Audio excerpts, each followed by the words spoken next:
Hi all, എല്ലാവർക്കും unique അക്കാഡമിയുടെ പുതിയൊരു ക്ലാസ്സിലേക്ക് സ്വാഗതം. അപ്പോൾ ഇന്ന് നമ്മൾ മിഷൻ HSAയുടെ ഭാഗമായിട്ടുള്ള ഇന്ത്യൻ റിനൈസൻസുമായി ബന്ധപ്പെട്ടുള്ള ക്ലാസ്സാണ് എടുക്കുന്നത്. അപ്പോൾ ഇന്ത്യൻ റിനൈസൻസുമായി ബന്ധപ്പെട്ട INC വരെ നമ്മൾ പാർട്ട് 3 കംപ്ലീറ്റ് ആക്കിയിരുന്നു. അപ്പോൾ ആ ഒരു INCയിൽ നിന്നും ഒരു കറക്ഷൻ ഉണ്ട് കേട്ടോ. INCയുടെ ടോപ്പിക്ക് ഡിസ്കസ് ചെയ്ത വീഡിയോയിൽ നമ്മുടെ INCയുടെ സെക്കൻഡ് സെഷൻ ഞാൻ വീഡിയോയിൽ 1889 എന്നാണ് പറഞ്ഞത്. ഒരു മിസ്റ്റേക്ക് പറ്റിയതാണ് കേട്ടോ, അത് തിരുത്തി പഠിക്കുക. 1886 INCയുടെ സെക്കൻഡ് സെഷൻ നടന്നത്. 1886 കൊൽക്കത്തയിലാണ്. ദാദാഭായ് നവറോജി ആയിരുന്നു അധ്യക്ഷൻ. അപ്പോൾ ഇയർ പറഞ്ഞപ്പോൾ ഒരു മിസ്റ്റേക്ക് പറ്റിയതാ കേട്ടോ, അത് ടൈപ്പ് ചെയ്തപ്പോൾ 69 ആയതാ, അങ്ങനെ മിസ്റ്റേക്ക് പറ്റിയതാ, സോറി. അപ്പോൾ എല്ലാവരും തിരുത്തി പഠിക്കുക. ഞാനത് ആ വീഡിയോയുടെ താഴെ പിൻ ചെയ്ത് വെച്ചിട്ടുണ്ട്, അതുപോലെ ചാനലിൽ പോസ്റ്റും ചെയ്തിട്ടുണ്ടായിരുന്നു. അപ്പോൾ തൊട്ടടുത്ത് വരുന്ന ക്ലാസ് ഇതാണ്. അപ്പോൾ ഈ ഒരു ക്ലാസ്സിലും അത് പറയുന്നുണ്ട്. അപ്പോൾ INCയുടെ സെക്കൻഡ് സെഷൻ നടന്നത് 1886 കൊൽക്കത്തയിലാണ്. ഓക്കെ, അപ്പോൾ ഇന്ന് നമ്മൾ നോക്കാൻ പോകുന്നത് പാർട്ടീഷൻ ഓഫ് ബംഗാൾ ആൻഡ് സ്വദേശി മൂവ്മെൻറ്റ് കേട്ടോ. ഇമ്പോർട്ടൻ്റ് ആയിട്ടുള്ള ടോപ്പിക്കാണ് പാർട്ടീഷൻ ഓഫ് ബംഗാളും സ്വദേശി മൂവ്മെൻറ്റും. അത് നമ്മൾ അറിഞ്ഞിരിക്കണം. അതിൽ ഏറ്റവും ഇമ്പോർട്ടൻ്റ് ഞാൻ പറയുന്നത് സ്വദേശി മൂവ്മെൻ്റ് ആണ്. നമ്മുടെ HSA ലെവൽ എക്സാമുകൾക്ക് ഏറ്റവും ഇമ്പോർട്ടൻ്റ് എന്ന് പറയുന്നത്. അപ്പോൾ ആ ഒരു സ്വദേശി മൂവ്മെൻറ്റ് നമ്മൾ പഠിക്കണമെങ്കിൽ അതിന് മുൻപ് അതിന് കാരണമായ ബംഗാൾ വിഭജനത്തെക്കുറിച്ച് നമ്മൾ അറിഞ്ഞിരിക്കണം. അപ്പോൾ നോക്കാം നമുക്ക്. പാർട്ടീഷൻ ഓഫ് ബംഗാൾ, ബംഗാൾ വിഭജനം. When was partition of Bengal announced അല്ലേ? ബംഗാൾ വിഭജനം എന്നാണ് പ്രഖ്യാപിക്കപ്പെടുന്നത്? അത് 1905 ജൂലൈ 20 ബംഗാൾ വിഭജനം പ്രഖ്യാപിക്കുന്നത്. And Lord Curzon was the viceroy of India who announced the partition of Bengal. ഇപ്പോൾ ബംഗാൾ വിഭജനം നടപ്പിലാക്കിയ ഇന്ത്യൻ വൈസ്രോയി ആരെന്ന് ചോദിച്ചാൽ അത് നമുക്ക് എല്ലാവർക്കും അറിയാം, കഴ്സൺ പ്രഭുവാണ് അല്ലേ? കഴ്സൺ പ്രഭുവാണ്. അപ്പോൾ ഈ ഒരു ബംഗാൾ വിഭജനം കെയിം ഇൻ ടു ഇഫക്റ്റ് അല്ലേ, അത് എന്നാണ് നിലവിൽ വന്നതെന്ന് ചോദിച്ചാൽ 1905 ഒക്ടോബർ 16 എന്ന് പറയണം. അപ്പോൾ Bengal partition came into effect on 1905 October 16. Lord Minto was the Viceroy of India when partition of Bengal came into effect. അപ്പോൾ 1905 ജൂലൈ 20 ബംഗാൾ വിഭജനം പ്രഖ്യാപിച്ചത് കഴ്സൺ പ്രഭുവാണ്. എന്നാൽ 1905 ഒക്ടോബർ 16 ബംഗാൾ വിഭജനം നിലവിൽ വന്നപ്പോഴുള്ള വൈസ്രോയിയാണ് മിൻറ്റോ പ്രഭു. ആരാണ്? ലോർഡ് മിൻറ്റോ അല്ലെങ്കിൽ മിൻറ്റോ പ്രഭുവാണ്. അത് നിലവിൽ വന്നപ്പോൾ ഇന്ത്യയുടെ വൈസ്രോയി എന്ന് ഓർത്തിരിക്കുക. ദെൻ ഈ ഒരു ബംഗാൾ വിഭജനത്തെ തുടർന്ന് ഡേ ഓഫ് മോർണിംഗ് ആയിട്ട് അല്ലെ അവരൊരു ദുഃഖാചരണം പോലെ ആചരിച്ചത് ഒക്ടോബർ 16. അപ്പോൾ ഇന്ത്യയിൽ എന്താണ് ഡേ ഓഫ് മോർണിംഗ് ആയിട്ട് ആചരിച്ചത് എന്നാണെന്ന് ചോദിച്ചാൽ ഒക്ടോബർ 16 ഓർത്തിരിക്കുക. അപ്പോൾ ഈ ഒരു ബംഗാൾ വിഭജനത്തെ തുടർന്ന് ഇവരെന്ത് ചെയ്യുന്നു? രക്ഷാബന്ധൻ ദിവസമായിട്ട് ആചരിച്ചത് എന്നത് ചോദിച്ചാലും October 16. Okay, 1905 October 16. Then Hardinge II was the viceroy when Bengal partition was cancelled. So Bengal partition എന്ത് ചെയ്യുന്നു? ക്യാൻസൽ ചെയ്യുന്നു. ആ സമയത്തെ ഇന്ത്യയുടെ വൈസ്രോയി ആരെന്ന് ചോദിച്ചാൽ അത് ഹേർഡിഞ്ച് പ്രഭുവാണ്. ഹേർഡിഞ്ച് സെക്കൻഡ് ആണ്. അപ്പോൾ 3 വൈസ്രോയിയെ നമ്മൾ ബംഗാൾ വിഭജനവുമായി ഓർത്തിരിക്കുക. പ്രഖ്യാപിക്കുന്നത് കഴ്സൺ പ്രഭു, എന്നാൽ നിലവിൽ വരുമ്പോൾ ആരായിരുന്നു?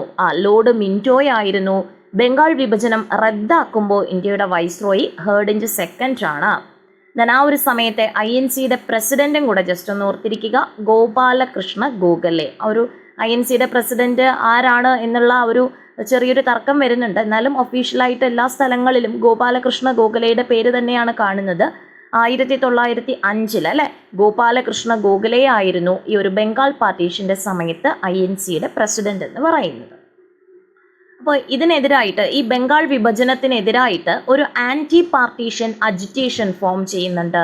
അതെന്നാണ്? 1905 ഓഗസ്റ്റ് 7. അപ്പോൾ ബംഗാൾ വിഭജനം നടപ്പിലാക്കിയപ്പോൾ എന്ത് ചെയ്തു? അതിനെതിരായിട്ട് ഒരു ആൻറ്റി പാർട്ടീഷൻ അജിറ്റേഷൻ ഫോം ചെയ്യുന്നത് 1905 ഓഗസ്റ്റ് 7. അപ്പോൾ ഇത്രയും കാര്യങ്ങളാണ് ബംഗാൾ വിഭജനവുമായി ബന്ധപ്പെട്ട് നമ്മൾ അറിഞ്ഞിരിക്കേണ്ടത് കേട്ടോ. അപ്പോൾ അതെന്നാണ് പ്രഖ്യാപിക്കുന്നത്? ആരാണ് പ്രഖ്യാപിച്ചത്? നിലവിൽ വന്നത് എന്നാണ്? ആ സമയത്തെ വൈസ്രോയി ആരാണ്? റദ്ദാക്കുന്ന സമയത്തെ വൈസ്രോയി ആരാണ്? INC പ്രസിഡന്റ് ആരാണ്? തുടങ്ങിയ കാര്യങ്ങളൊക്കെ ഓർത്തിരിക്കുക. ഇനി സ്വദേശി മൂവ്മെൻറ്റ് അല്ലെ, ഏറ്റവും ഇമ്പോർട്ടൻ്റ് ആണ് നമ്മുടെ സ്വദേശി മൂവ്മെൻറ്റ് എന്ന് പറയുന്നത്. അത് ബംഗാൾ വിഭജനത്തിൻ്റെ ഭാഗമായിട്ടാണ് സ്വദേശി മൂവ്മെൻറ്റ് എന്ത് ചെയ്യുന്നത്? ഫോം ചെയ്യുന്നത്. സ്വദേശി പ്രസ്ഥാനം എന്ന് മലയാളത്തിൽ പറയും. സ്വദേശി movement was the resistance against British, അല്ലെ, ബ്രിട്ടീഷുകാർക്കെതിരെയുള്ള ഒരു റെസിസ്റ്റൻസ് ആയിരുന്നു, അല്ലെങ്കിൽ പ്രതിരോധമായിരുന്നു സ്വദേശി മൂവ്മെന്റ് എന്ന് പറയുന്നത്. The major strategy adopted for the anti-partition movement in Bengal in 1905 was the boycott of foreign goods and the consumption of indigenous products. അല്ലെ, എന്തായിരുന്നു ആ ഒരു ആൻറ്റി പാർട്ടീഷൻ മൂവ്മെന്റ്? ബംഗാൾ വിഭജനത്തിനെതിരെ ഇന്ത്യ എന്ത് ചെയ്യുന്നു, അല്ലെങ്കിൽ ആ ഒരു സ്ഥലത്തെ പ്രദേശവാസികൾ ആൻറ്റി പാർട്ടീഷൻ മൂവ്മെന്റ് നടത്തുന്നുണ്ട്. അതിനായിട്ട് അവർ സ്വീകരിച്ച ഏറ്റവും നല്ല ഒരു വഴി എന്ന് പറയുന്നത് എന്താണ്? വിദേശ വസ്തുക്കൾ ബഹിഷ്കരിക്കുകയും സ്വദേശി വസ്തുക്കൾ പ്രോത്സാഹിപ്പിക്കുകയും ചെയ്യുക. എന്ത് ചെയ്തു? വിദേശ വസ്തുക്കളെ ബഹിഷ്കരിക്കുക. ബോയ്ക്കോട്ട് എന്ന് വെച്ചാൽ ബഹിഷ്കരിക്കുക എന്നാണ് അർത്ഥം. അപ്പോൾ എന്ത് ചെയ്തു? ദേ ബോയ്ക്കോട്ടഡ് ഫോറിൻ ഗുഡ്സ് ആൻഡ് കൺസംപ്റ്റഡ്, അല്ലെങ്കിൽ കൺസംഷൻ ഓഫ് ഇൻഡിജീനിയസ് പ്രോഡക്റ്റ് അവരെന്ത് ചെയ്തു? പ്രോത്സാഹിപ്പിച്ചു. അപ്പോൾ ഈ ഒരു സമയത്ത് രവീന്ദ്രനാഥ് ടാഗോർ പോലും അദ്ദേഹത്തിൻ്റെ ആ ഒരു ഐക്യദാർഢ്യം, ഈ ഒരു സ്വദേശി മൂവ്മെൻറ്റിനോടുള്ള ഐക്യദാർഢ്യം പരസ്യമായി പ്രഖ്യാപിക്കുകയാണ് അദ്ദേഹം ചെയ്തതെന്നും പറയുന്നുണ്ട്. Then the extensive use of indigenous products by discarding foreign items rejuvenated Indian industry. അല്ലെ, വിദേശ വസ്തുക്കൾ ബഹിഷ്കരിക്കുകയും സ്വദേശി വസ്തുക്കൾ കൂടുതലായി പ്രോത്സാഹിപ്പിക്കുകയും അല്ലെങ്കിൽ ഉപയോഗിക്കുകയും ചെയ്തപ്പോൾ ഇന്ത്യയുടെ ഇൻഡസ്ട്രിയിൽ എന്ത് ചെയ്തു? വൻ പുരോഗമനമുണ്ടായി. നമ്മൾ എന്താണ് ആ ഒരു സമയം വരെ വിദേശ വസ്തുക്കളായിരുന്നു വാങ്ങി ഉപയോഗിച്ചിരുന്നത്. അപ്പോൾ ഇന്ത്യയിൽ നമുക്കുണ്ടാക്കുന്ന പണമൊക്കെ എന്താണ്? നമ്മൾ സാധനങ്ങൾ വാങ്ങാൻ കൊടുത്തുകൊണ്ടിരുന്നു. പക്ഷെ അതേസമയം നമ്മുടെ ഉൽപ്പന്നങ്ങൾ തന്നെ നമ്മൾ വാങ്ങുമ്പോൾ നമ്മുടെ പണം നമ്മുടെ രാജ്യത്ത് തന്നെയാണ് നിലനിൽക്കുന്നത്. അപ്പോൾ ആ ഒരു സമയം എന്ത് ചെയ്തു? ഇന്ത്യയുടെ ഇൻഡസ്ട്രിയിൽ വൻ പുരോഗതിയൊക്കെ ഉണ്ടായി. It was during the swadeshi movement that the Bengal chemical store in Bengal, the Tata iron and steel plant in Maharashtra and the swadeshi steam navigation company in Tamil Nadu were established. Very very important ആണ് ഈ മൂന്ന് കമ്പനികളും ഓർത്തിരിക്കുക. സ്വദേശി മൂവ്മെന്റ് അല്ലെങ്കിൽ സ്വദേശി സമരകാലത്ത് ആരംഭിച്ച കമ്പനികൾ ഏതൊക്കെയാണെന്ന് ചോദിച്ചാൽ അത് ഏതൊക്കെയാണ്? ബംഗാൾ കെമിക്കൽ സ്റ്റോർ, അല്ലെ, ബംഗാൾ കെമിക്കൽ സ്റ്റോർ അത് ബംഗാളിലാണ് എന്ന് ഓർത്തിരിക്കുക. Tata iron and steel plant, Tata ഇരുമ്പുരുക്ക് കമ്പനി എവിടെയാണ്? മഹാരാഷ്ട്രയിലാണ്. സ്വദേശി സ്റ്റീം നാവിഗേഷൻ കമ്പനി തമിഴ്നാടും എന്ത് ചെയ്യുന്നു? സ്വദേശി സമരകാലത്ത് ആരംഭിക്കുന്നു. അപ്പോൾ ഇമ്പോർട്ടൻ്റ് ആണ് ഈ മൂന്ന് കമ്പനികളും. Okay, then import of British goods to India steadily went down during this period. ഈ ഒരു സമയത്ത് വിദേശ വസ്തുക്കൾ ബഹിഷ്കരിച്ചത് കൊണ്ട് തന്നെ എന്ത് ചെയ്തു? എന്താണ് നമ്മുടെ ബ്രിട്ടീഷുകാരുടെ സ്ഥലത്ത് നിന്നും അല്ലെങ്കിൽ ഇംഗ്ലണ്ടിൽ നിന്നും ഇന്ത്യയിലേക്കുള്ള ഇമ്പോർട്ട് കുറഞ്ഞു, അല്ലേ? എന്ത് ചെയ്തു? ഇങ്ങോട്ടേക്ക് ഇറക്കുമതി ചെയ്യുന്നത് കുറഞ്ഞു. Participation of women, labourers and students were another remarkable feature of this movement. അല്ലേ, ഇതെന്ത് ചെയ്തു? സ്ത്രീകളും തൊഴിലാളികളും കുട്ടികളും അടക്കം എന്ത് ചെയ്തു? ഈ ഒരു സ്വദേശി മൂവ്മെന്റിനെ സപ്പോർട്ട് ചെയ്തു. അല്ലെ, കുട്ടികൾ എന്ത് ചെയ്തു? സ്കൂളിൽ പോകാതെ അവർ വിദേശ രാജ്യക്കാർ നടപ്പിലാക്കി വന്ന സ്കൂളുകളൊക്കെ ബഹിഷ്കരിച്ചു. സ്ത്രീകൾ എന്ത് ചെയ്തു? ഈ വിദേശ വസ്തുക്കളൊക്കെ ബഹിഷ്കരിക്കാനായിട്ട് തുടങ്ങി. തൊഴിലാളികൾ വിദേശികളുടെ കമ്പനികളിൽ പണി ചെയ്യില്ല എന്ന് പറഞ്ഞു. അങ്ങനെ ഇവർ ഒത്തിരി സപ്പോർട്ടൊക്കെ ഈ ഒരു സ്വദേശി മൂവ്മെന്റിന്റെ സമയത്ത് കൊടുത്തിരുന്നു. Then the period of agitations followed by the partition of Bengal brought a new turn in the national movement and it was known as the period of extreme nationalism. എന്ത് ചെയ്തു? വിദേശ വസ്തുക്കൾ ഇങ്ങനെ ബഹിഷ്കരിക്കാൻ തുടങ്ങിയപ്പോൾ നമ്മുടെ ഉള്ളിലെ നാഷണലിസം, ദേശീയത വളരാനായിട്ട് തുടങ്ങി. ഈ ഒരു സമയം എന്ന് പറയുന്നത് പീരീഡ് ഓഫ് എക്സ്ട്രീം നാഷണലിസം, തീവ്ര ദേശീയവാദത്തിന്റെ സമയം എന്നാണ് പറയുന്നത്. ഈ ഒരു സ്വദേശി പ്രസ്ഥാന സമയം എന്ന് പറയുന്നത് the period of extreme nationalism എന്നറിയപ്പെട്ടു. Indian nationalism attained further strange from swadeshi movement. അല്ലെ, സ്വദേശി മൂവ്മെന്റിന്റെ ആ ഒരു സമയത്ത് ഇന്ത്യയുടെ ദേശീയത അതിൻ്റെ ഉന്നതങ്ങളിലേക്ക് എത്തിപ്പെട്ടു എന്നാണ് പറയപ്പെടുന്നത്. The main leaders of this movement അല്ല കേട്ടോ, മൂവ്മെന്റ് ആണ്. The main leaders of this movement were, ഈ ഒരു മൂവ്മെന്റിന്റെ പ്രധാനപ്പെട്ട ലീഡേഴ്സ് ആരൊക്കെയാണെന്ന് ചോദിച്ചാൽ ബാലഗംഗാധര തിലക്, ലാലാ ലജ്പത് റായ്, ബിപിൻ ചന്ദ്രപാൽ, അതിനോടൊപ്പം അരബിന്ദോ ഘോഷ് തുടങ്ങിയ പ്രമുഖ വ്യക്തികളും ഉണ്ടായിരുന്നു. പ്രധാനമായിട്ട് ആരാന്ന് ചോദിച്ചാൽ Balagangadhara Tilak, Lala Lajpat Rai, Bipin Chandra Pal. They emphasized the necessity of overthrowing the foreign rule. ഇവരെന്ത് ചെയ്തു? ആ വിദേശ ഭരണം എടുത്തു കളയേണ്ടതിന്റെ ആവശ്യകത ഇവരെന്ത് ചെയ്തു? പ്രചരിപ്പിച്ചുകൊണ്ടേയിരുന്നു. നമുക്ക് വിദേശ ഭരണമല്ല വേണ്ടത്, സ്വദേശീയരായ ജനങ്ങളുടെ ഭരണം തന്നെയാണ് നല്ലത് ഉള്ള ഒരു അറിവ് ജനങ്ങളിലേക്ക് പകർന്നു കൊടുക്കാനായിട്ട് ഇവർ ശ്രമിച്ചു. ഈ ഒരു സഖ്യം അറിയപ്പെടുന്ന പേരാണ് ലാൽ ബാൽ പാൽ അല്ലെ, ലാലാ ലജ്പത് റായ്, ബിപിൻ ചന്ദ്രപാൽ, പിന്നെ അതുപോലെ ബാലഗംഗാധര തിലക്. ലാലാ ലജ്പത് റായ്, ബാലഗംഗാധര തിലക്, ബിപിൻ ചന്ദ്രപാൽ, ഇവരുടെ ഷോർട്ട് ഫോം ആണ് Lal Bal Pal. Then Bal Gangadhar Tilak was the chief spokesman of extreme nationalism. ഈ തീവ്ര ദേശീയവാദത്തിന്റെ ഏറ്റവും വലിയ വക്താവ് ആരെന്ന് ചോദിച്ചാൽ അത് ബാലഗംഗാധര തിലകാണ്. അദ്ദേഹത്തിന്റെ പ്രധാനപ്പെട്ട ന്യൂസ് പേപ്പേഴ്സ് ഓർത്തിരിക്കുക, മറാത്ത, കേസരി. അപ്പോൾ മറാത്ത, കേസരി എന്നീ ന്യൂസ് പേപ്പറുകൾ ആരാണ് സ്ഥാപിച്ചതെന്ന് ചോദിച്ചാൽ അത് ബാലഗംഗാധര തിലകാണ്. Bal Gangadhar Tilak opened cooperative stores and headed the Swadeshi Vastu പ്രചാരിണി സഭ ഡ്യൂറിംഗ് സ്വദേശി മൂവ്മെന്റ്. ഈ ഒരു സ്വദേശി സമരകാലത്ത് ബാലഗംഗാധര തിലക് എന്ത് ചെയ്യുന്നുണ്ട്?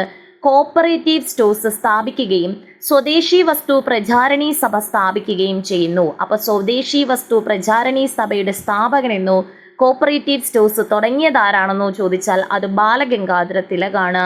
ഈ ഒരു സമയത്ത് തന്നെ അശ്വനി കുമാർ ദത്ത് ഫൗണ്ടഡ് സ്വദേശി ബന്ധവ് സമിതി ഓഫ് ബാരിസാൽ. ബാരിസാൽ എന്ന് പറയുന്ന പ്രദേശത്ത് സ്വദേശി ബന്ധവ് സമിതി സ്ഥാപിച്ചതാരെന്ന് ചോദിച്ചാൽ അത് അശ്വനി കുമാർ ദത്താണ്. അശ്വനി കുമാർ ദത്താണ് എന്നും കൂടെ ഓർത്തിരിക്കുക.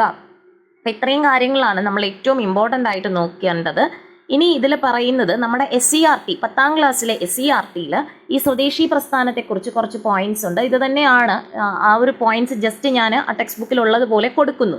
സ്വദേശി പ്രസ്ഥാനം 1905 വരുന്നത്. ഇന്ത്യൻ ദേശീയ പ്രസ്ഥാനത്തിന്റെ നഴ്സറി എന്നറിയപ്പെടുന്നത് ബംഗാളാണ് അല്ലെ. ഇന്ത്യൻ ദേശീയ പ്രസ്ഥാനത്തിന്റെ നഴ്സറി എന്നറിയപ്പെടുന്നത് ബംഗാളാണ്. 1905 ഒരു 0 അവിടെ വിട്ടുപോയി. 1905 ബ്രിട്ടീഷുകാർ ബംഗാളിനെ വിഭജിച്ചതിനെതിരെ ആരംഭിച്ച സമരമാണ് സ്വദേശി പ്രസ്ഥാനം എന്ന് പറയുന്നത്. സ്വദേശി വസ്തുക്കളുടെ ഉപയോഗവും വിദേശ വസ്തുക്കളുടെ ബഹിഷ്കരണവും ലക്ഷ്യമിട്ട പ്രസ്ഥാനമായിരുന്നു ഏത്? നമ്മുടെ സ്വദേശി പ്രസ്ഥാനം. ഇനി ഇമ്പോർട്ടൻ്റ് ആണ് നമ്മുടെ സ്വദേശി സ്റ്റീം നാവിഗേഷൻ കമ്പനി. സ്റ്റീമാണ് സ്വദേശി സ്റ്റീം നാവിഗേഷൻ കമ്പനി. 1906 ഇത് സ്ഥാപിക്കുന്നത്. തമിഴ്നാട്ടിലാണെന്ന് പറഞ്ഞു. ഇതിന്റെ ആസ്ഥാനം തമിഴ്നാട്ടിലെ തൂത്തുക്കുടിയിലാണ് ഇത് സ്ഥാപിച്ചത്. VO ചിദംബരം പിള്ളയാണ്. ഈ 3 പോയിന്റ് ഇമ്പോർട്ടൻ്റ് ആണ്, പല എക്സാമുകൾക്കും ചോദിച്ചിട്ടുണ്ട്.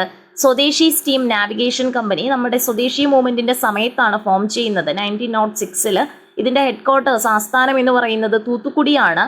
ഇതിന്റെ ഫൗണ്ടർ ആരാണെന്ന് ചോദിച്ചാൽ VO ചിദംബരം പിള്ളയാണ്. ഇദ്ദേഹം എന്ത് ചെയ്തു? പ്രാദേശിക കച്ചവടക്കാരിൽ നിന്നും പിരിച്ചെടുത്ത 6 ലക്ഷം രൂപ മുതൽ മുടക്കിയാണ് അദ്ദേഹം ഈ കമ്പനി എന്ത് ചെയ്തത്? ആരംഭിച്ചത്. ഈ കമ്പനി ആരംഭിച്ചപ്പോൾ നമ്മുടെ സ്വദേശീയർക്ക് ആ കമ്പനിയിൽ തന്നെ തൊഴിൽ കിട്ടാനും തുടങ്ങി. ഇനി ഈ ഒരു തമിഴ്നാട്ടിൽ സ്വദേശി പ്രസ്ഥാനത്തിന് നേതൃത്വം നൽകിയ വ്യക്തി എന്ന് ചോദിച്ചാലും അത് VO ചിദംബരം പിള്ളയാണ്. അദ്ദേഹമാണ് കപ്പലോട്ടിയ തമിഴൻ എന്ന പേരിലും അറിയപ്പെടുന്നത്. കപ്പലോട്ടിയ തമിഴൻ എന്ന പേരിൽ അറിയപ്പെടുന്നതും VO ചിദംബരം പിള്ളയാണ്. അപ്പോൾ ഇത്രയും കാര്യങ്ങളാണ് നമ്മുടെ സ്വദേശി മൂവ്മെൻറ്റും അതുപോലെ ബംഗാൾ വിഭജനവുമായി ബന്ധപ്പെട്ട് നമ്മൾ ഓർത്തിരിക്കേണ്ട കാര്യങ്ങളെന്ന് പറയുന്നത്. ഇതിൽ നമ്മുടെ റിനൈസൻസ് എന്ന് മാത്രമേ തന്നിട്ടുള്ളൂ HSCയുടെ സിലബസിൽ. അപ്പോൾ അതുകൊണ്ട് ഇന്ത്യയുടെയും നോക്കിയിരിക്കുക, കേരളയുടെയും നോക്കിയിരിക്കുക. ഏതാണ് ചോദിക്കുന്നതെന്ന് അറിയില്ല. കൂടുതലും ക്വസ്റ്റ്യൻ പേപ്പേഴ്സിൽ കേരള ചോദിക്കുന്നുണ്ട്. പക്ഷെ റിനൈസൻസിൻ്റെ ഭാഗത്തു നിന്നും ഒത്തിരി ജനറൽ പേപ്പേഴ്സ് ഉണ്ടല്ലോ. ഓരോ സബ്ജക്റ്റിൻ്റേതായിട്ട് നമ്മൾ നോക്കുമ്പോൾ നമുക്ക് മനസ്സിലാകും. ഇന്ത്യയുടെയും ചോദിക്കുന്നുണ്ട്, കേരളത്തിൻ്റെ റിനൈസൻസും ചോദിക്കുന്നുണ്ട്. സ്പെസിഫിക് ആയിട്ട് ഇപ്പോൾ ഇംഗ്ലീഷോ അല്ലെങ്കിൽ ഫിസിക്കൽ സയൻസോ മാത്തമാറ്റിക്സോ ഒക്കെ നോക്കിയാൽ ചിലപ്പോൾ നമുക്കൊരു പാറ്റേൺ ഫോളോ ചെയ്യുന്നതായിട്ട് തോന്നും. പക്ഷെ നമ്മൾ എല്ലാ ക്വസ്റ്റ്യൻ പേപ്പേഴ്സും നോക്കുമ്പോൾ നമുക്ക് മനസ്സിലാകും എല്ലാ ടോപ്പിക്കിൽ നിന്നും അത്യാവശ്യം ക്വസ്റ്റ്യൻസ് വരുന്നുണ്ട്. അപ്പോൾ നമ്മൾ എന്ത് ചെയ്യുക? അതൊക്കെ ഡിസ്കസ് ചെയ്ത് പോവുക. അപ്പോൾ HSCയുടെ തന്നെ ഒരു PYQ സീരീസ് ജസ്റ്റ് സ്റ്റാർട്ട് ചെയ്തിട്ടുണ്ട്. ഫസ്റ്റ് വീഡിയോ അപ്ലോഡ് ചെയ്തിട്ടുണ്ട്. ഓരോ ജനറൽ പേപ്പറിൽ നിന്നുള്ള 10-20 ക്വസ്റ്റ്യൻസ് ഉണ്ട് മൊത്തം. അതിൽ 10 ക്വസ്റ്റ്യൻസ് വീതം നമുക്ക് കുറച്ച് സമയമല്ലേ ഉള്ളൂ, ജസ്റ്റ് ഒന്ന് ഡിസ്കസ് ചെയ്ത് പോകാം. ചിലപ്പോൾ അതിൽ നിന്ന് തന്നെ ക്വസ്റ്റ്യൻ വന്നാൽ PYQ തന്നെ ചോദിച്ചു കഴിഞ്ഞാൽ നമുക്കൊരു മാർക്ക് സ്കോർ ചെയ്യാൻ പറ്റും. അപ്പോൾ ഇന്നത്തെ ആ ഒരു കറക്ഷൻ കൂടെ എല്ലാവരും ഒന്ന് നോട്ട് ചെയ്ത് വെക്കുക കേട്ടോ. അന്ന് നോട്ട് എഴുതിയവരുണ്ടെങ്കിൽ ജസ്റ്റ് ഒന്ന് അത് കറക്റ്റ് ചെയ്ത് വെക്കുക. 1886 INCയുടെ 2ാമത്തെ സെഷൻ കൊൽക്കത്തയിൽ സമ്മേളിക്കുന്നതെന്ന് നോട്ട് ചെയ്ത് വെക്കുക. അപ്പോൾ നിങ്ങൾക്ക് ക്ലാസ് ഇഷ്ടപ്പെട്ടാൽ നിങ്ങളുടെ ചാനൽ സപ്പോർട്ട് ചെയ്യുക, സബ്സ്ക്രൈബ് ചെയ്യുക, നിങ്ങളുടെ കൂട്ടുകാരിലേക്ക് കൂടി ഷെയർ ചെയ്ത് കൊടുത്ത് സപ്പോർട്ട് ചെയ്യുക. വീഡിയോ ഇഷ്ടപ്പെട്ടാൽ ലൈക്ക് ചെയ്യുക, നിങ്ങളുടെ അഭിപ്രായങ്ങളൊക്കെ കമൻ്റ് ആയിട്ട് അറിയിക്കുക. അപ്പോൾ happy learning. Thank you all.